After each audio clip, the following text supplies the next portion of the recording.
Not every cry in the forest comes from something wild, and not every wild thing walks away from a cry. It began on a morning like so many others in the northern woods of Montana. The kind of morning where mist clings to the base of pine trunks like a memory that won't let go. Cold seeped through bark and moss. The frost still clung to low branches. Far off a raven called once, then fell silent. And in the stillness, a sound. It wasn't loud. It wasn't urgent. In fact, most ears would have missed it entirely. But she didn't. She paused in her tracks, paws half buried in snow tail, low ears cupped gently forward. A bobcat, young, lean, alone. Willow had wandered that stretch of pine forest every morning for weeks, quietly, carefully. The hunters didn't come this deep anymore, too remote. But she didn't trust stillness. Stillness was where danger hid. She moved the way all wild things do, close to the earth, and with her memories still breathing behind her. This morning, she hadn't caught anything yet. The squirrels had learned her scent. The field mice burrowed deep. Hunger pulled at her belly, but something else pulled harder. That sound again. It wasn't prey. It wasn't threat. It was something else. A faint, warbled cry, raw and human, wounded, fragile. A sound so new to the forest it didn't even know how to echo properly. Just hung there like a thread of breath, waiting to be broken. At first she didn't move, just listened. Stillness was her language.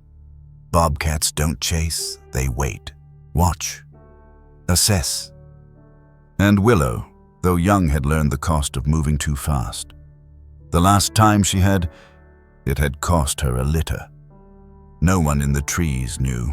No one marked the loss. There was no grave, no ceremony. Just her crouched in a hollow 3 months ago waiting for kits who never opened their eyes. But memory doesn't need a marker to return. This morning it returned as sound. She turned toward it. Soft, intentional, quiet. Not as a predator, not quite as prey, just curious. Somewhere between the ridge and the logging road, beneath a thin layer of pine needles and an old blue towel, a newborn lay curled like a question mark against the base of a stump. The cry was thinner now, less of a call, more of a breath. Let's pause here for a second. Because in most stories, especially ones about wildcats and humans, this is where we expect distance. Where instinct tells the animal to turn away, to remain separate.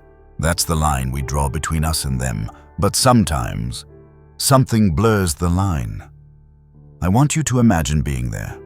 Not as a camera, not as a narrator. Just a presence in the trees. You see her step slowly toward the bundle. Her nose twitching uncertain. The air smells strange milk plastic detergent blood. Not the kind of blood she knows. Not the kind she's meant to find. She circles once. She lowers her body to the earth. She listens, and the baby, still too new to know fear, moves. A hand twitches. A mouth opens. No sound comes out. What would make a wildcat not walk away? It's a question no biologist can answer completely. Instinct memory. Some lost maternal thread. All we know is she didn't walk away. It wasn't long before a conservation officer spotted her from a distance. His trail cam had pinged unexpectedly motion in an area they hadn't monitored in years. He thought it was a glitch, until he zoomed in and saw the shape. Not just a bobcat watching over something. That was the first breadcrumb. The beginning of a story no one believed, not even those who witnessed it. But that's the thing about wild animal rescue. It doesn't always look like someone in a uniform pulling a fawn from a river. Sometimes it looks like a creature we're told to fear, making a choice we don't understand. We don't know how long Willow stayed by that stump before help arrived, but the soil around the towel had a paw print pressed into it. Just one. It hadn't moved. Later, when the baby was wrapped in warmth, carried into a truck and rushed to the nearest hospital, the officer stayed behind. He looked around the woods, quiet now, as if the trees were holding their breath. He walked back to the place, bent down. Found a thread of fur caught on a pine needle. Bobcat, no doubt. She could have left, he said later. She didn't. Sometimes the cry we answer isn't the one we expect. Sometimes it's not a child of our own. Sometimes it's not even from our species, but it stirs something in us anyway. That ache to move closer, to stay, to not let go. And if you're wondering why this story matters, why this moment lingers, it's because it reminds us of something we forget in the rush of everyday life. That love, real love, isn't just something we say. It's something we choose. If this part of the story touched something quiet in you, stay with us. Because what happened after this morning is even harder to believe. Willow didn't know her life had changed that day. But someone else's had too. And back in a small home on the edge of Bitterroot Town, a woman who thought she'd never hold a child again was about to receive a call. Not from a hospital, not from family, but from the forest.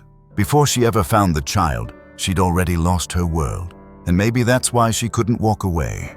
When the sun rose that morning, the forest looked the same.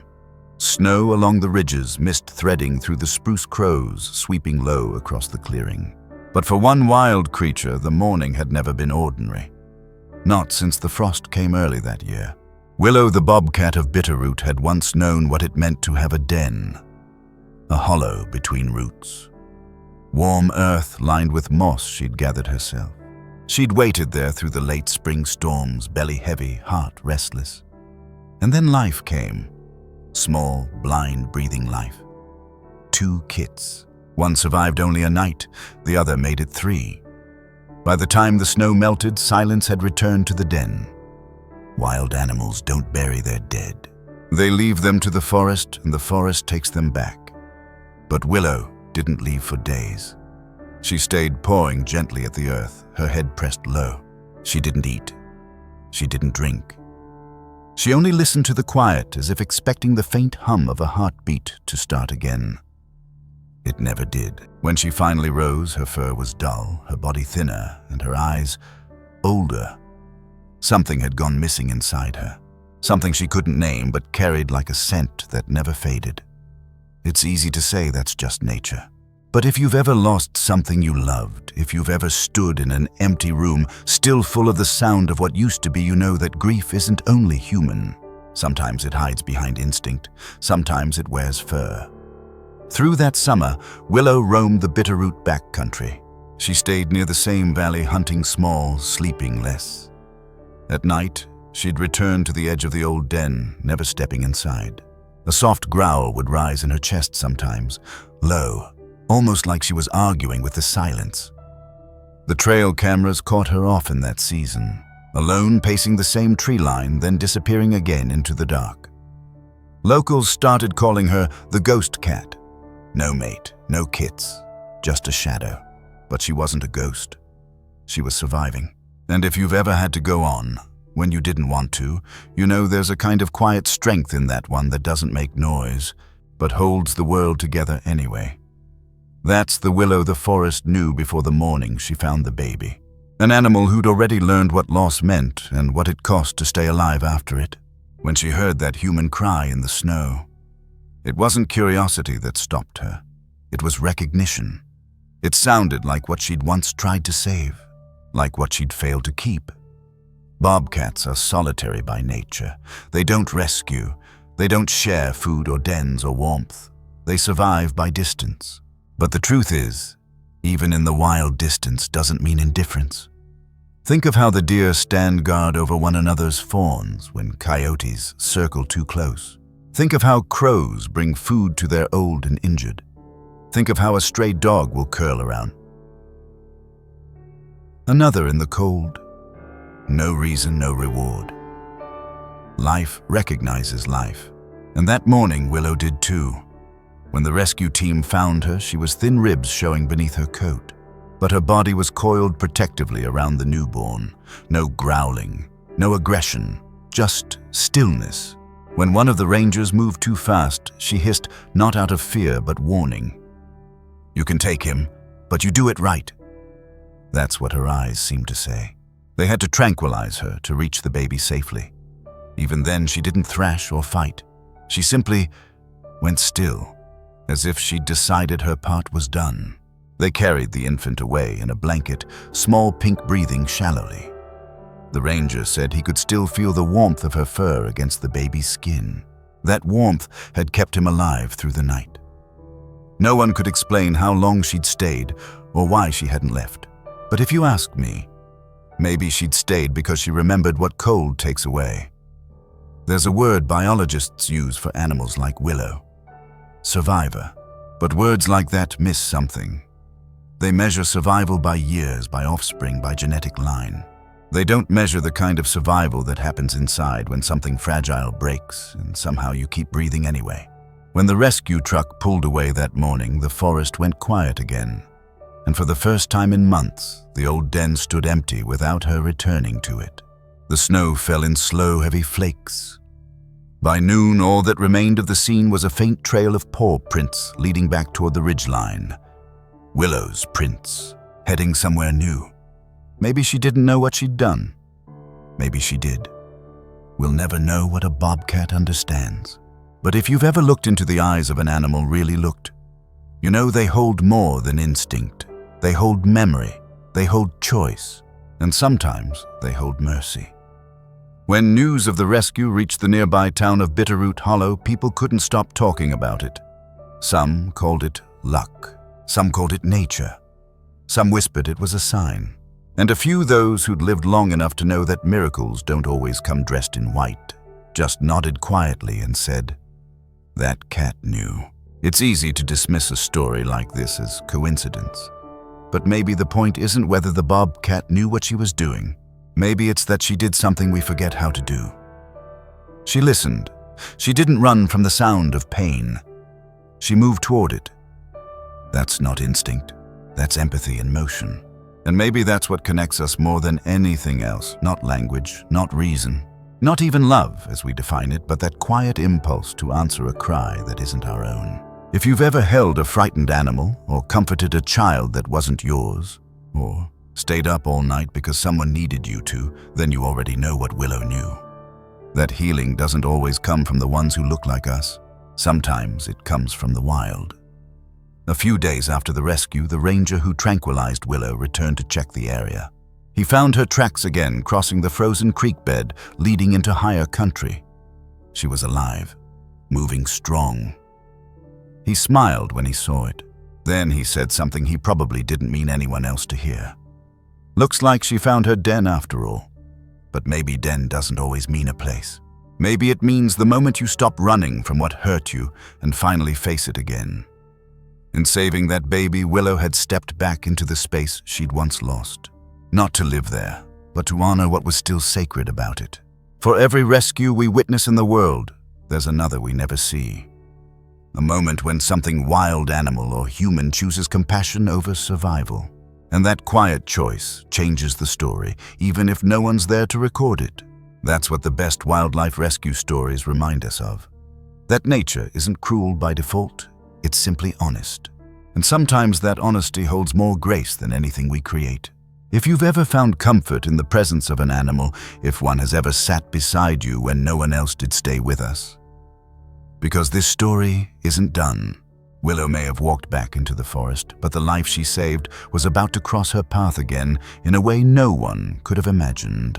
That same morning, miles away, a young woman stood at her kitchen window, hands trembling against a chipped mug, wondering if the decision she'd made would haunt her forever. And, in the woods, she left behind a wildcat carried her secret through the snow.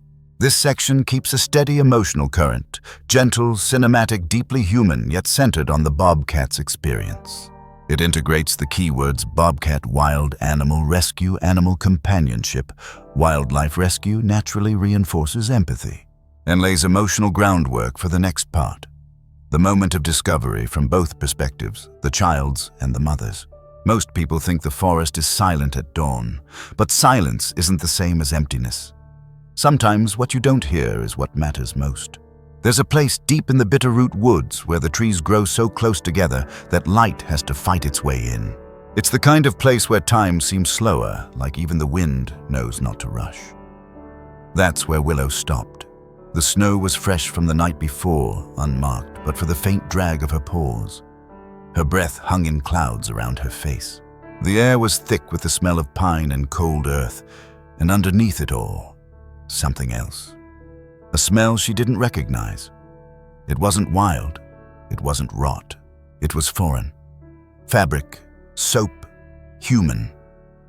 She lowered her head, pressed her nose to the wind, and waited. There it was again. That sound. Thin, shivering, broken. Not the cry of an animal fighting for life. This one was softer. A whimper barely more than air.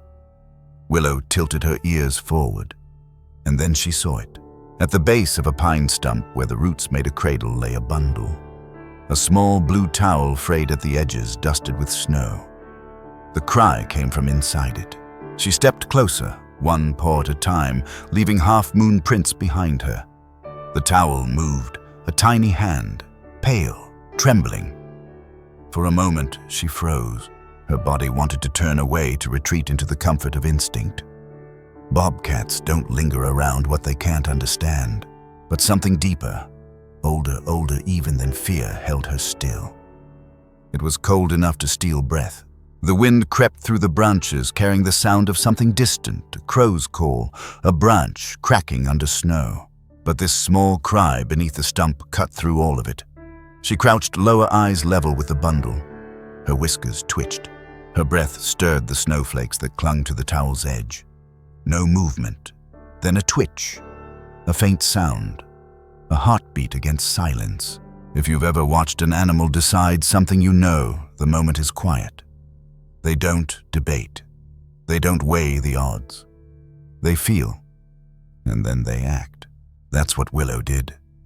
She stepped closer and pressed her body near the bundle, curling around it. The baby stirred. Her warmth reached him before her touch did. A sound left her throat, not quite a purr, but close. A soft hum born of instinct and memory. The forest went still. We'll never know exactly what passed between them in that moment, but sometimes moments don't need language to matter.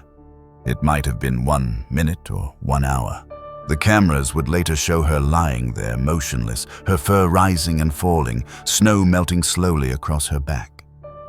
The baby's breathing began to steady. His color deepened. Her heartbeat became his lullaby.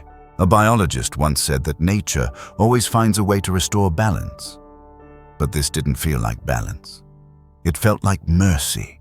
Miles away in the small town of Bitterroot Hollow, someone was already searching for a missing infant. A hiker had found tire tracks off an old maintenance road that led nowhere. No footprints, just the faint outline of something heavy dragged through the snow. The sheriff called in the search team before noon. No one expected what they'd find. By the time the ranger Dean Matthews reached the clearing, the sun had started to drop behind the ridge. The light was amber soft, scattered by fog. He stepped carefully, his boots crunching on frozen soil. Through the trees, something moved. At first, he thought it was a deer. Then the outline sharpened a bobcat. He lifted his binoculars. She wasn't hunting. She was still, and at her feet, the towel. He took one breath, then another. Then whispered to himself, "Lord, don't let me scare her off." He radioed for backup, voice trembling as he described what he saw: Bobcat. Alive, not attacking, protecting.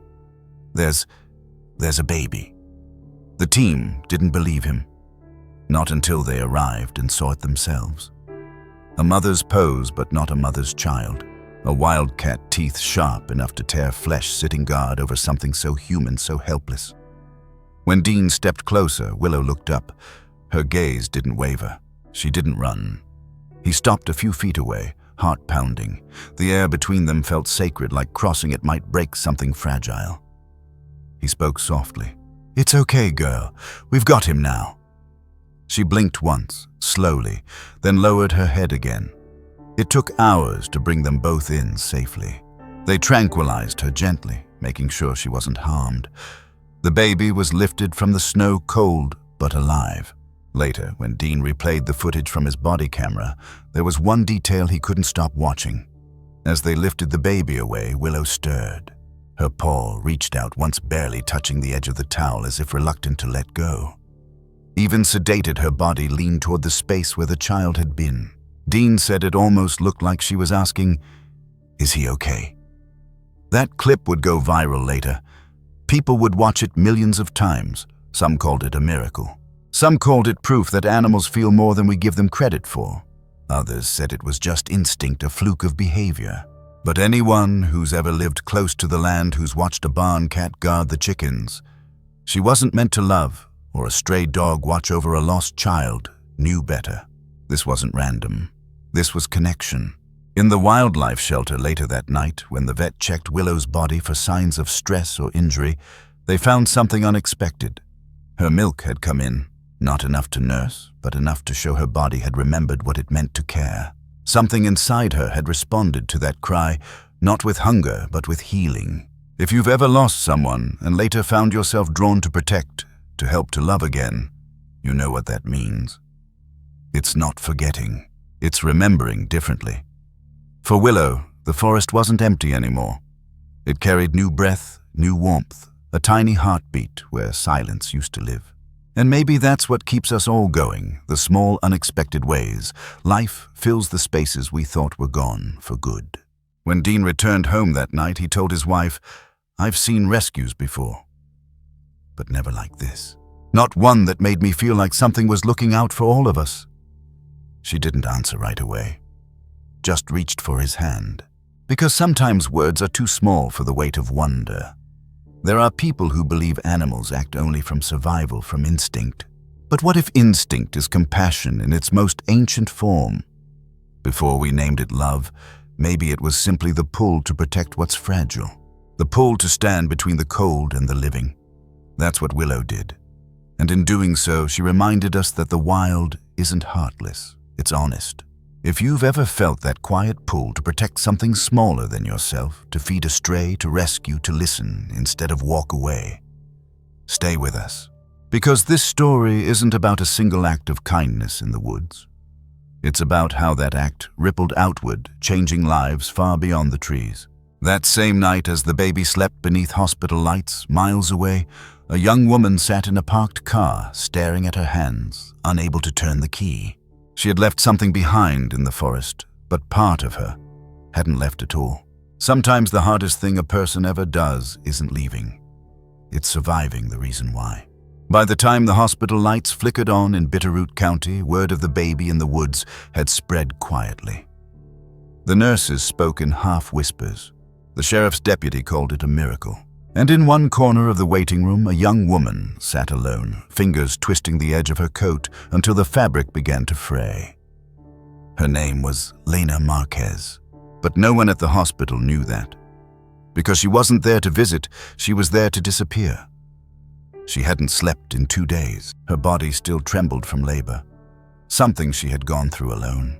In a basement apartment where the heater rattled and the pipes groaned like they could feel her pain. When it was over, she sat for a long time on the cold tile floor, the child wrapped in a blue towel she'd kept since her first son was born. It was faded, torn at the corner. She remembered the night she bought it at a second-hand store, when she still believed she could afford hope. She looked at the newborn in her arms. He wasn't crying anymore. His tiny face was red, his eyes still sealed. And she whispered, "I'm sorry." You might think that word comes easily in moments like that. It doesn't. It sticks in your throat. Because sorry isn't enough when your whole life is narrowed down to a choice that no one will ever understand. Lena had been a single mother for 4 years. She worked nights at a warehouse, packed boxes, stood 12 hours straight. The foreman didn't know she was pregnant, not really. She wore loose sweaters and prayed no one would notice. Her rent was behind, her cupboards half empty. The father had left before she even told him. Every month was a race between bills and groceries, between keeping the lights on or buying shoes for her oldest. Every month she came up short. And when the pregnancy grew heavier, when her body ached and her back gave out, she still went to work because the thought of missing a paycheck terrified her more than the pain. That night when labor came early, she thought it was cramps. She thought she had time, but pain doesn't ask permission. By the time she realized it was too late, she didn't scream, didn't call anyone. She just did what women have done for centuries when they had no one to call. She endured. And when it was over, she looked down at the tiny breathing life in her arms and felt something she couldn't name. Not rejection, not anger, something closer to grief. Because she knew she couldn't give him what he needed. Not food, not warmth, not even a name. We often imagine that abandonment comes from cruelty. But more often it comes from desperation. It was still dark when she left her apartment. She wrapped the baby in that towel, pulled on her coat, and stepped into the cold. Outside, the streets were empty. Snow fell in thin lines, catching in her eyelashes. She didn't cry. She couldn't afford to. Her car started on the third try.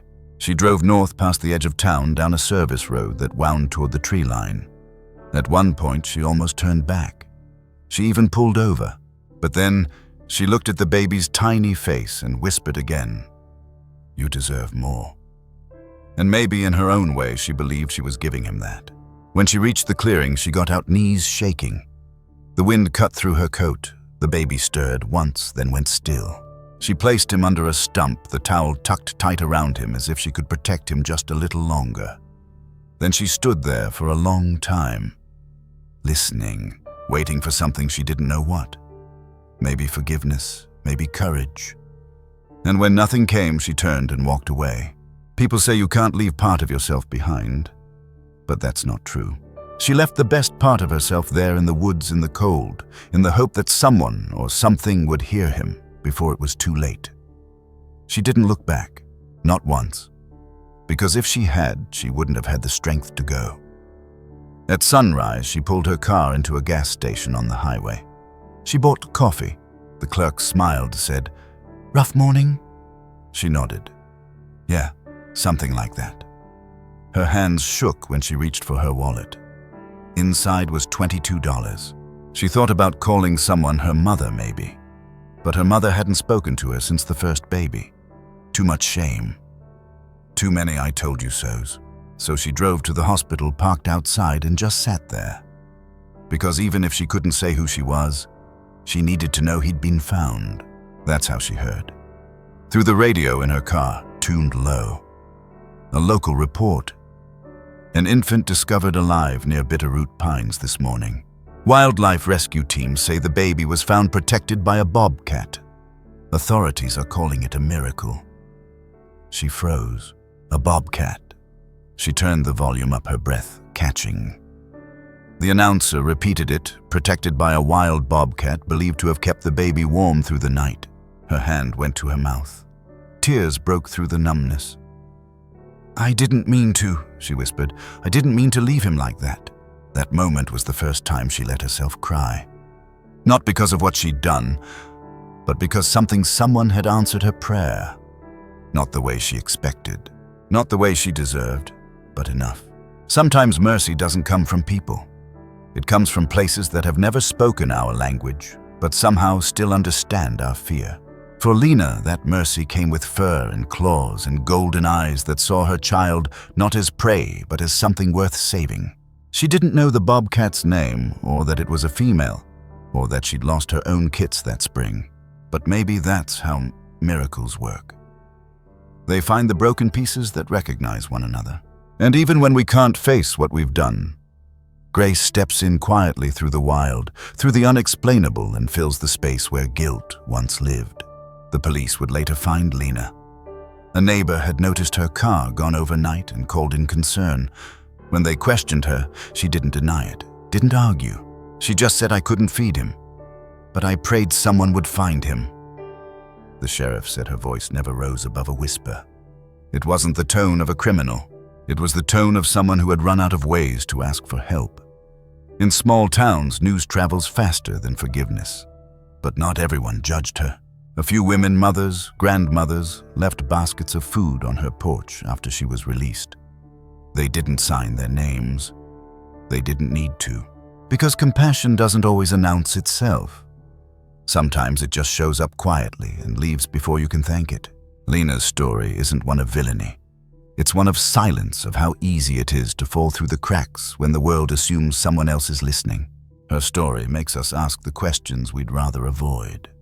How many people live right beside us, holding pain. They can't name how many cries go unheard, not because we're heartless, but because we're busy distracted, afraid to look too closely. That's what makes this story more than an animal rescue. It's a reminder that compassion doesn't end at the edge of the forest. It begins where someone decides to listen. When Lena finally slept that night, she dreamed of snow, of small paw prints circling a patch of light. And in the dream, a whisper, "You're not the only one who stayed." If this part of the story stirred something in you, maybe. Forgiveness, maybe understanding, stay with us. Because what happened next didn't just save a baby. It began to heal two hearts that thought they'd never love again. While Lena's confession settled quietly into the small town rumor mill, two people across Bitterroot Valley were opening a call they hadn't expected. It was from the Wildlife Rescue Center. And before the day ended, their empty nursery would have a heartbeat again. Sometimes the rooms we close off become altars. Not because we've given up, but because we're still listening for something that hasn't arrived. Long before the bobcat curled herself around the child in the woods, before Lena's whispered apology in the dark. There was a house in the Bitterroot Valley with a room no one entered anymore. It faced east. Sunlight pooled through gauzy curtains each morning, even when the doors stayed shut. And inside that room was a crib. Empty. Still. Waiting. Dana and Robert Whitmore had lived in the valley for 14 years. They were the kind of couple you'd wave to at the general store. Friendly but not flashy. He used to teach science at the high school. She ran the ceramics classes at the local arts co-op. They had a garden that went wild every summer, and a porch swing that squeaked when the wind changed. The kind of life that looked whole, but wasn't. They'd tried to have children for years. Quietly. Gently. The kind of trying that doesn't come with fanfare or announcement, just hope folded into routines, vitamins in the cupboard, quiet appointments at distant clinics, folders tucked into drawers marked maybe. At first they spoke about it often, then only sometimes. And eventually, not at all. Because silence is what you wrap around, the places that hurt too much to name every day. The nursery had been painted soft yellow. Dinah picked the color herself years ago when her heart still believed in timelines. She'd bought a mobile shaped like clouds and stars. Robert had assembled the crib one weekend with music playing low and coffee growing cold. They'd folded blankets, stacked books, lined a shelf with baby Bobcat plush toys. Donna had a soft spot for wildlife. Always did. She used to say, "I think I want a child who grows up loving the forest." But the room had grown quiet over time. Not because they stopped loving, but because waiting can feel like mourning even when no one says the word. They never took it apart, they just closed the door.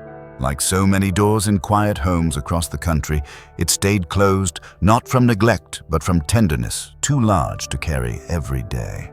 That morning, Dana was tending to the porch plants when the call came. The frost had taken most of the leaves, but she still checked them.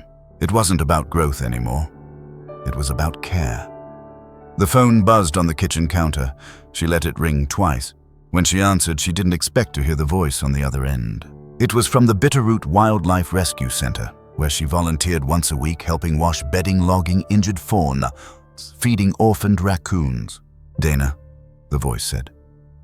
I don't even know how to say this, but we need you to come in. It's not an animal this time. Not exactly. She hung up without asking questions. Just grabbed her coat, called to Robert, who was chopping wood, and said, "Come with me." He didn't ask either. That's the kind of silence they'd grown into, one built not from distance but deep understanding, the kind that doesn't need explaining. When they arrived at the center, the staff looked shaken. The story spilled out slowly about the bobcat, the baby, the way she'd guarded him through the night. Dana stood still, one hand resting on the edge of the counter. She didn't interrupt. When they showed her a photo of the seen paw prints in the snow, the small bundle tucked against fur, her breath caught. "Is he okay?" she asked. A pause. Then, "He is now." They let her see him. He was in a heated bassinet in one of the back rooms, pink-faced sleeping. Wrapped in a clean blanket, a knitted cap, too large for his head. No name, no medical record, just a note on the clipboard, infant male, found in woods, protected by wood bobcat. Est, age 2 days. Robert stood behind her, quiet. He looked at Dana, her hands trembling, her shoulders curved, slightly inward. It had been a long time since he'd seen her eyes that full. "Why us?" he asked softly. She didn't answer at first. Then, "I don't know if it is us, but I think we're supposed to be near this." They drove home in silence, both looking out their windows as the trees passed. When they reached the driveway, Dana didn't go inside. She walked to the side of the house where the nursery window caught the afternoon light. She stood there for a long while, then opened the door. Dust shimmered in the air. The mobile still turned slowly when she passed beneath it. She opened the closet, touched the sleeve of a onesie still folded neatly. She sat in the rocker slowly, gently, then whispered, not to anyone in particular, "I think we still have room." That night, Robert brought in a small box from the attic. It held baby bottles, pacifiers, soft toys, things they hadn't been able to part with. Not because they were hopeful, but because they hadn't given up entirely. And now, maybe they didn't have to. Sometimes what we prepare for doesn't come when we ask. But it doesn't mean the preparation was wasted. There is a quiet nobility in waiting, in caring for a space as if someone might still walk into it. And when that someone arrives, not from where you expected, not how you planned, you realize that love doesn't always need a reason. Sometimes it just needs an open door. In the coming days, Dana and Robert returned to the shelter often. Not as guardians, not yet. Just as steady hands. They held the child, fed him, sat beside him in the quiet. Each time they left, they lingered a little longer. Until finally, one of the nurses asked gently, "Would you consider fostering?" Robert looked at Dana. She didn't speak. She just reached for the baby. That was answer enough. There's a kind of rescue that doesn't make the news. Not the wild animal rescue with sirens or headlines, but the quiet kind. The kind that happens when someone answers a call they didn't know was meant for them. Dana and Robert weren't looking for a miracle. They'd stopped hoping for one. But when it came wrapped in a towel, eyes closed, heart beating, they didn't turn away. They just opened the door that had always been waiting. If you've ever kept something precious, even when the world said to let it go, stay with us. Because sometimes faith isn't loud. It's just the quiet decision to leave the light on. One more night. The baby was safe. The bobcat released. The story had gone national. But now came the part no one was prepared for, deciding who would hold this child for the rest of his life. There are moments when everyone's waiting for someone else to speak first, but in matters of the heart, silence isn't always safety, it's just fear dressed as caution. For all the headlines, all the phone calls, all the awe around the bobcat who kept a human baby alive through a freezing Montana night, there was one question no one wanted to ask too soon. What happens? Now the child had been stabilized, fed, held. His chart read, "Infant boy, found in forest." No name, no relatives had come forward. The birth mother, Lena, had signed a temporary relinquishment while her legal status was reviewed, which meant he was in between. Not quite a ward of the state. Not quite placed, just waiting. And when life hangs in that kind of limbo, it's often the quietest people who step forward first. Dana and Robert didn't announce their intentions. They didn't come in with paperwork already filled. They didn't cry or make promises they weren't sure they could keep. They just showed up, every day, sat beside the child, fed him when the nurses were busy, sang soft lullabies under their breath, songs neither of them had sung in years. They didn't call it love, but it was, the kind that grows in the silence between words. The staff began to notice. One nurse said, "The baby only really settles when Dana holds him." Another smiled after a shift and said, "He watches Robert like he knows his voice already." It wasn't dramatic. It wasn't loud. It was the slow knitting of invisible threads, something being built in real time without fanfare. Something that mattered. One morning, a state caseworker arrived. young kind clipboard in hand. She watched from the doorway as Robert cradled the baby, murmuring something soft. She wrote 2 words in the margin of her form: bond visible. Still process is process. And for all the visible connection in the room, there were forms to file hearings, to schedule protocols to follow. Because adoption isn't just a gesture of love, it's a legal promise. One made in the presence of strangers who must weigh what's best against what's possible. The family court date was set. Wednesday, 10:30 a.m., Maple County Courthouse. Dana ironed a blouse she hadn't worn in years. Robert polished his shoes the night before, though neither could say why it wasn't formality that worried them. It was the fear of being told no, the fear of being told you're not enough. That morning they stood before the judge. He was older, gray-bearded, with kind eyes and a courtroom that smelled like wood polish and winter air. He read the file slowly, furrowed his brow at the notes: infant abandoned. No known father, mother not contesting, found alive under care of Bobcat. Guardian candidates, Mr. and Mrs. Whitmore, age 50s. No children married, 18 years. Residence stable. The judge looked up. Tell me, why you? Donna inhaled slowly. She didn't give a speech. She didn't list reasons. She just said, because we've made space for him, not just in our home, but in who we are now. Robert added, voice soft. We don't expect this to fix anything. We know raising a child is more than a rescue, but if this boy needs steady hands, we have them. The judge nodded once. Asked one more question. Are you prepared for the unknowns? The complications? Donna looked at Robert. They both nodded. Then she said, we've lived with the unknown for a long time. We just never expected it to smile back at us. Silence followed. Paper shuffled. A stamp was pressed. And just like that, not with trumpets, not with dramatic music, but with the quiet dignity of a decision made well, the baby had a name. Noah Whitmore.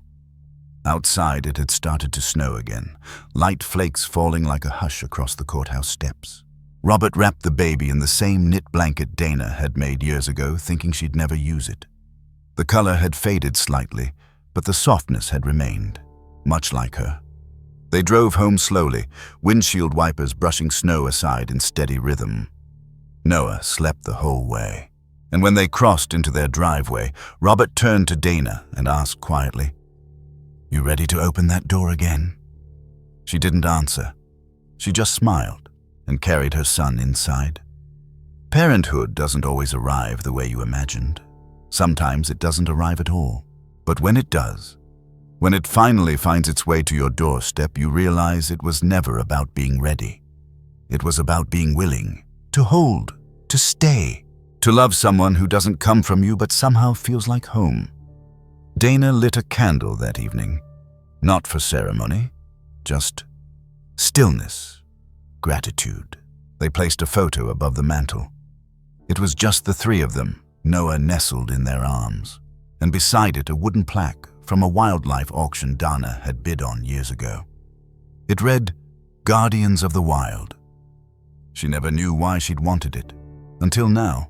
In a world that often measures worth by bloodlines, biology, and perfect timing, this story stands quietly in protest. It says, family isn't made only by birth. It's made in the moments when someone shows up again and again, when there's nothing owed, nothing certain, and everything vulnerable. This wasn't just a wild animal rescue. This was the rescue of something deeper. The rescue of love, long buried. The rescue of a future that no longer felt impossible. And for those who say that love like this isn't natural, I'd invite them to look again. At a bobcat curled around a baby.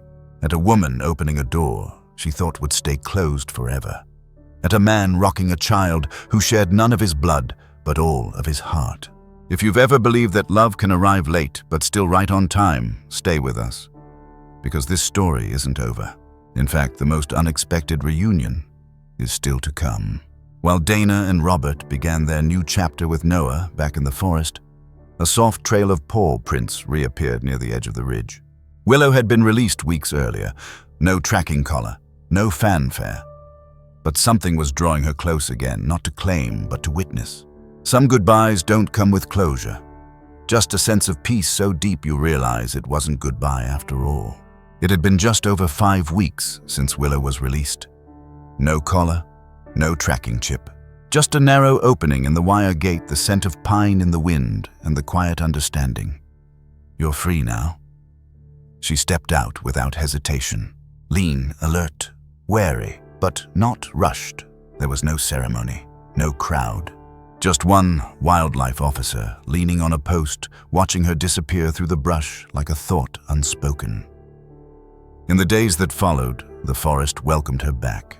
A few tracks near a stream, feathers left behind near a half-eaten quail, a scratch mark high on a cedar. Willow was alive, thriving, and once again, wild. And that should have been the end of it. But 2 weeks after her release, something changed. It started with a set of paw prints near the ranger station, too close to the fence line to be a coincidence. Then a trail picked up her image not deep in the back country, but just 200 yards from the edge of Bitterroot Hollow. It was the way she stood that caught their attention. Not hunting, not hiding, just watching. Head tilted slightly, ears forward. Still. A few days later, Robert noticed something too. It was early morning. He was rocking Noah in the sunroom, the boy's tiny hand curled around his finger. The light filtered soft through the curtains. The rhythm of the chair creaked gently like a lullaby made from wood and time. Then a flash of movement near the edge of the yard. At first he thought it was a fox, but when he looked closer, he saw her. Willow, poised beneath the aspen tree, eyes not on the house, but on the window. He didn't move, didn't call out, just sat there, Noah breathing softly against his chest as wild and tame regarded each other across the space of a few yards and 1,000 lifetimes. She stayed for maybe a minute, maybe less, then turned, stepped lightly back into the trees. The moment passed like a breath, but something in Robert changed. That evening he told Dana. Her eyes filled, but she said nothing. Just walked into the nursery, stood by the window, and looked out. And maybe it was just wind through trees or the call of a bird, but something felt full, as if the world had exhaled something it had been holding in for too long. They didn't see her again for a while.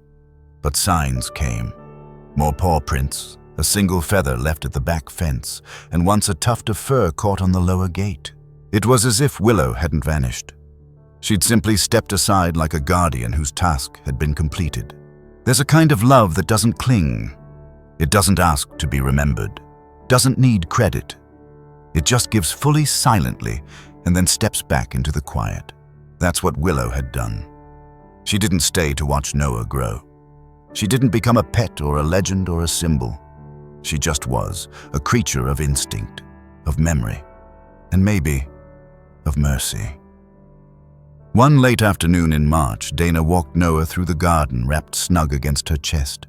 The snow had finally started to melt. Small shoots of green pushed through the thawed earth. She bent down beside a patch of crocus, whispering softly, "This is what comes after the cold." Noah cooed, his hand reaching toward the color. Behind them in the woods, just for a second, leaves rustled. Dinah turned, saw nothing, but smiled anyway. Because some presence doesn't ask to be seen. It just lets itself be felt. In many cultures, wildcats like Willow are seen as symbols of independence, of guardianship, of deep intuition. And maybe that's why her story lingered longer than the news cycle. She wasn't just a bobcat. She was something else. Something in between the wild and the waiting. People sent letters, emails, paintings of bobcats curled beside babies. A group of school children from Wisconsin mailed in a handmade quilt, each square stitched with a paw print and a wish. One note read, "Thank you for saving the baby. I think you are a hero even if you are an animal." Amelia. Age 8, Dana framed that note.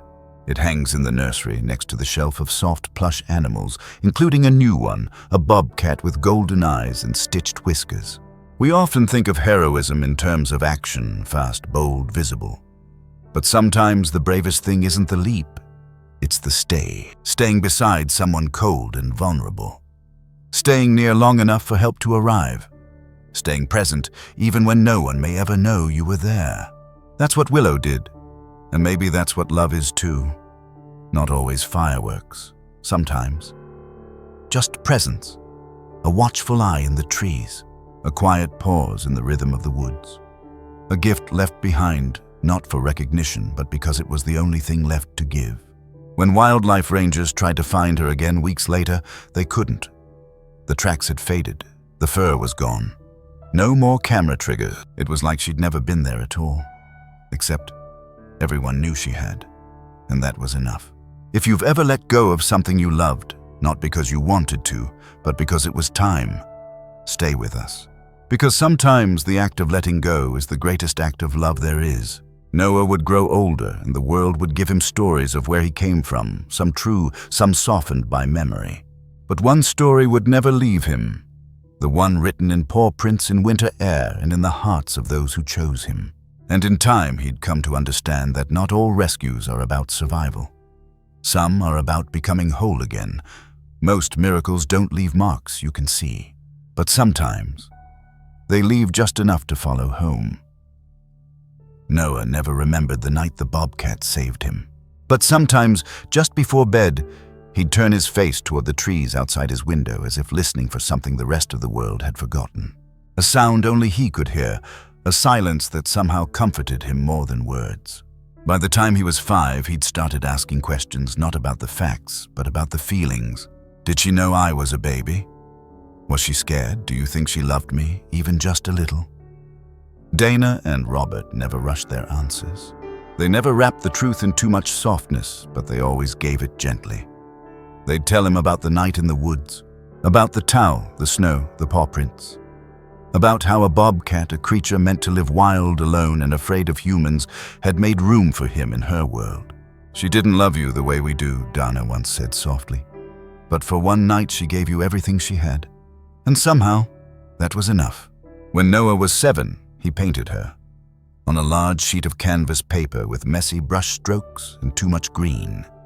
He painted her eyes first gold and wide, then her paws slightly too big, then the baby curled beside her small and blue blanketed.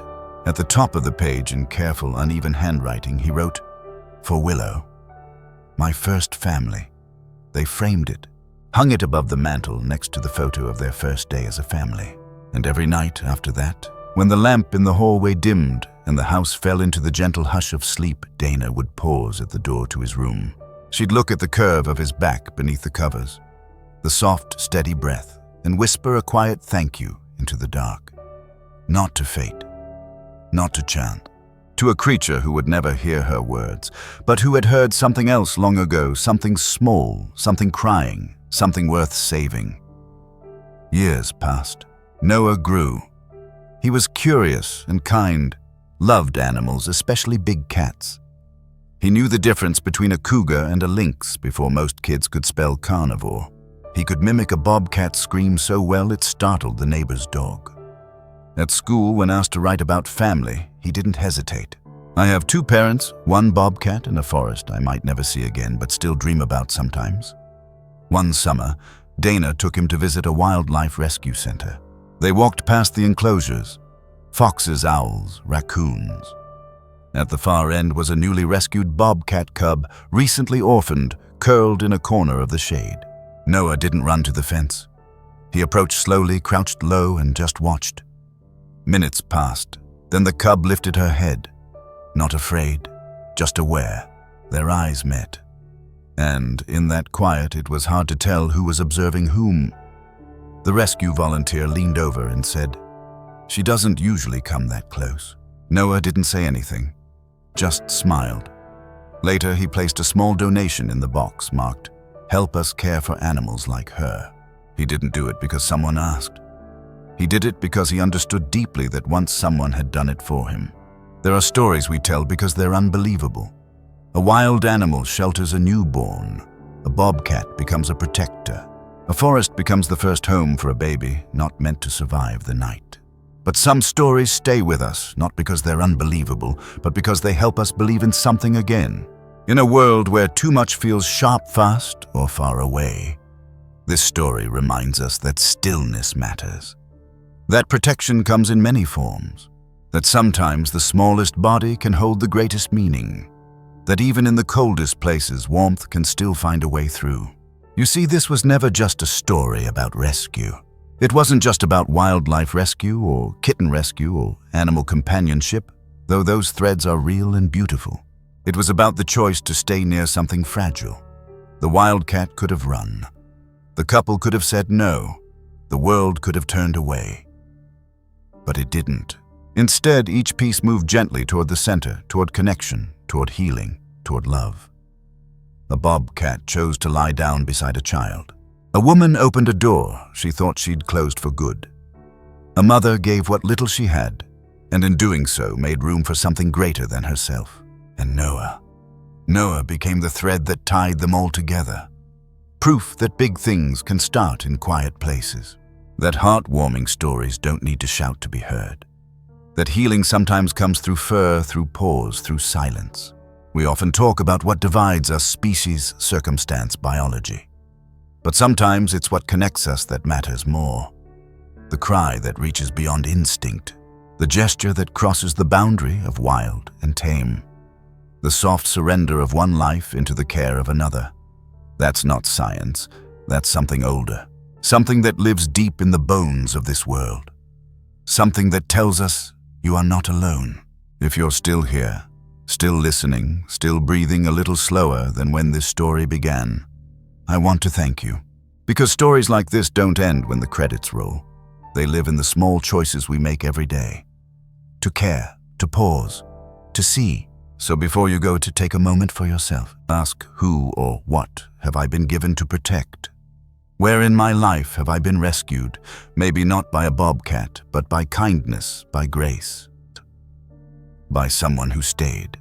And what door might I still have the courage to open? Even now. If this story meant something to you, I invite you to like this video, subscribe to the channel, and share it with someone who still believes in the quiet power of compassion. Your support helps keep stories like this alive, not just as videos, but as reminders of what's still possible. If you'd like to help rescue and heal wild animals like bobcats, creatures who live between the edge of fear and wonder, consider tapping the Super Thanks button or donating to your local wild animal shelter or wildlife rescue center. Even small acts help, because behind every rescued animal is a story, and someone who cared enough to write the next chapter. Thank you for being that someone. We'll see you next time.